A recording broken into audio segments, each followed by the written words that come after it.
Gather round, children, gather round. It's story time with Jess, the little writer. In case you didn't know, that's me, Lovey. What's your name? Dr. Browning asked. The little girl remained silent. She was wearing a dirty nightgown with so many tears and holes that her undergarments were visible. Dr. Browning had spotted her, sitting on the side of the road, hugging a plush bear. He called the police, but they told him to leave her there. Dr. Browning's wife entered the spare bedroom in their house. Has she said anything yet? The girl looked at Dr. Browning, then at Florence, and growled. She hugged the bear tighter. Florence recoiled and fled. The good doctor followed his wife and tried to convince her to have some compassion. She looks abused and neglected.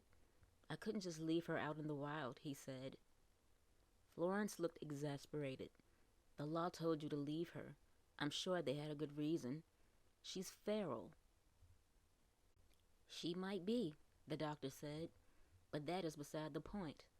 I want to know who shackled that teddy bear to her and why. The key hanging around her neck doesn't fit the locks.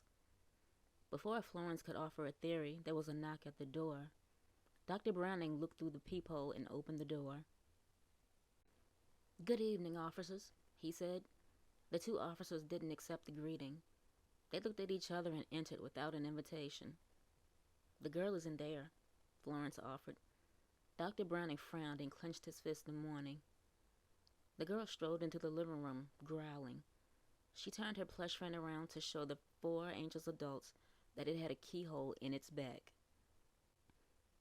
Lovey, she said, and inserted the key into the bear. The bear went from cuddly to ferocious before the Brownings or officers had a chance to escape. The little girl laughed maniacally as her friend tore the four of them to pieces. Blood, clothes, and chunks of flesh covered the floor, walls, and ceiling once he was done. Lovey, the girl exclaimed. That's my name. She yanked on the shackle that bound them together, and the snarling bear returned to its soft, non-threatening state. Lovey walked out of the house and into the wild, where she belonged.